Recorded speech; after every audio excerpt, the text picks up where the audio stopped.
Assalamualaikum warahmatullahi wabarakatuh. Perkenalkan, nama saya Rahman Akbar. Saya mahasiswa dari Universitas Islam Negeri Raden Fatah Palembang, jurusan Ilmu Komunikasi, Fakultas Ilmu Sosial dan Ilmu Politik, kelas 2001B.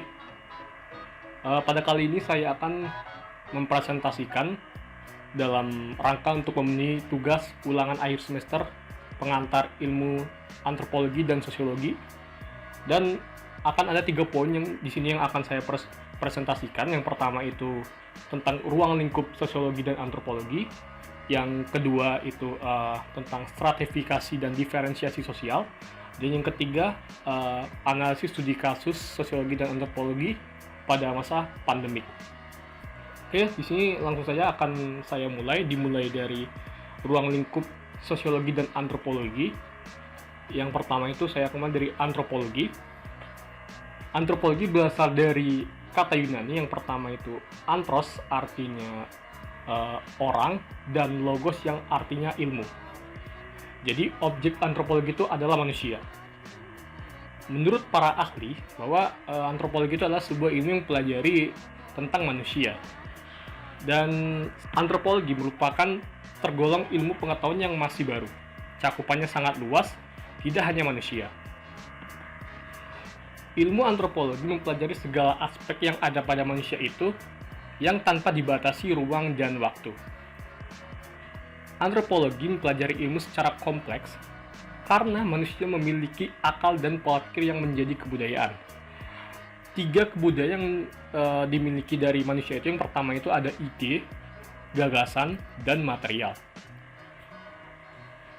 Berikut ini adalah beberapa pengertian antropologi menurut para ahli. Yang pertama itu menurut Konjariningrat, pengertian antropologi adalah suatu ilmu atau studi yang mempelajari tentang berbagai warna dan bentuk fisik. Lalu menurut David E. Hunter Hubel, antropologi adalah sebuah ilmu yang lahir atau muncul dari rasa keingintahuan manusia yang tidak terbatas. Dan selanjutnya yaitu tentang sosiologi. Sosiologi menyangkut paut tentang ilmu masyarakat secara etimologis dari bahasa Latin yang terbagi menjadi 2 kata. Yang pertama itu adalah sosios yang artinya kawan atau lawan, dan logos yang artinya adalah ilmu. Yang dimaksud teman atau lawan adalah kumpulan individu. Kumpulan individu inilah yang disebut sosiologi. Pada dasarnya, sosiologi itu adalah ilmu tentang masyarakat dan pengaruhnya terhadap kehidupan manusia. Manusia dilihat dari perspektif sekumpulan-kumpulannya. Sosiologi merupakan keilmuan sendiri atau pemikiran filsafat. Bahwa yang kita tahu, bapak sosiologi ini adalah Auguste Comte, berasal dari Prancis, dan beliau sendiri sebelum mencetuskan adanya ilmu sosiologi ini, beliau adalah seorang bapak ahli ilmu filsafat. Sosiologi memiliki 4 unsur. Yang pertama itu bersifat empiris, artinya dinyatakan secara observasi, bisa dirasakan dan tampak, dan bersifat rasional atau secara masuk akal. Kedua, bersifat teoritis, artinya menyusun abstraksi dari observasi.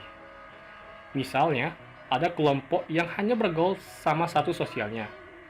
Sebagai contoh, orang kaya dan orang kaya.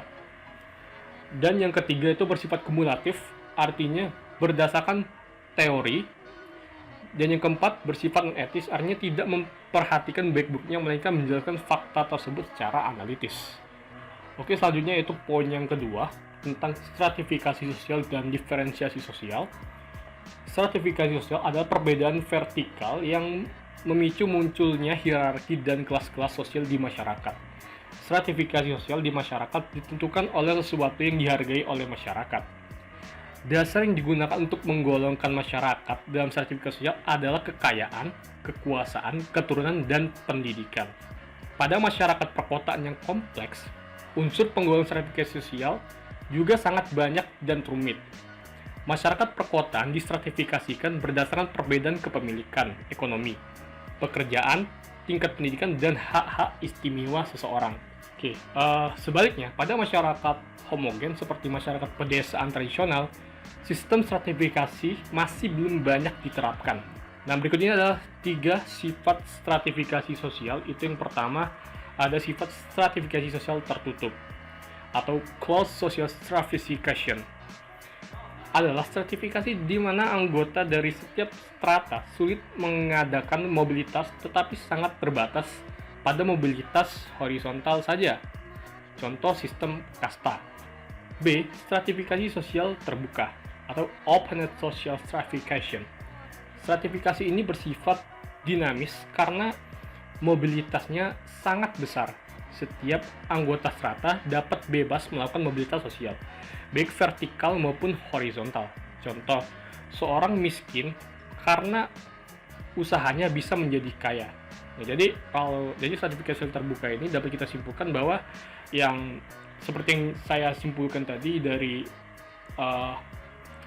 tingkatan vertikal dari kelas bawah menengah atas. Jadi kelas bawah ini dia bisa naik tingkat ke kelas menengah dari usahanya yang awalnya kecil-kecilan bisa menjadi besar dan dia akan naik tingkatannya dari kelas bawah ke kelas menengah.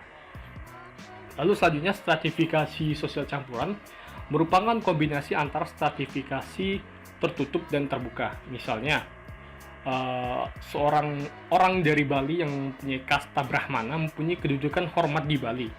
Namun apabila ia pindah ke Jakarta menjadi buruh, ia memperoleh kedudukan yang rendah.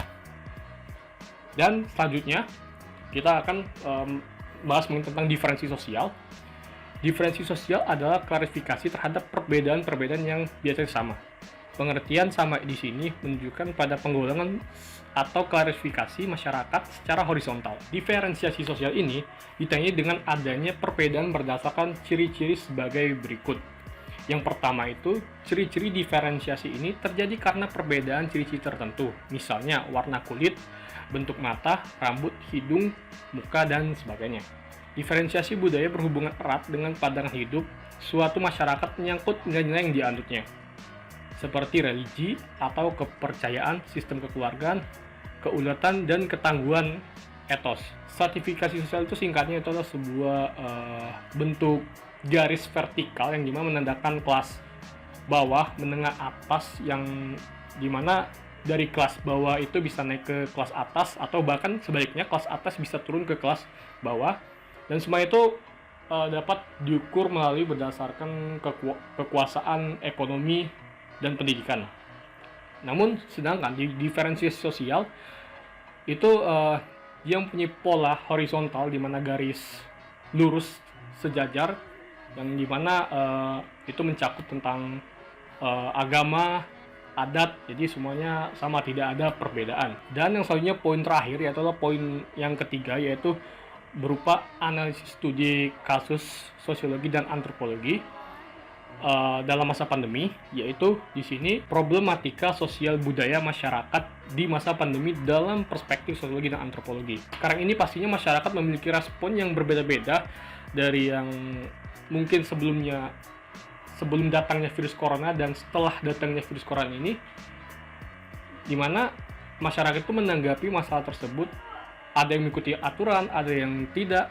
Hal ini berpengaruh pada suatu kebiasaan, yang dimana menurut Ferdinand Tonis, kebiasaan mempunyai tiga arti. Yang pertama itu kebiasaan dalam arti yang menunjuk pada suatu kenyataan yang bersifat objektif, misalnya kebiasaan bangun pagi, kebiasaan tidur siang hari, dan lainnya. Artinya bahwa seseorang biasa melakukan perbuatan tadi dalam tata cara hidupnya. Itu yang poin yang pertama. Dan yang kedua, kebiasaan dalam arti kebiasaan tersebut dijadikan kaidah bagi seseorang diciptakannya untuk dirinya sendiri. Dalam hal ini, orang yang bersangkutanlah yang menciptakan suatu perilaku bagi dirinya sendiri. Yang ketiga, kebiasaan dalam arti sebagai perwujudan kemauan atau keinginan seseorang untuk berbuat sesuatu. Oke, mungkin sekian, hanya ini saja presentasi dari saya mengenai tentang 3 poin tadi.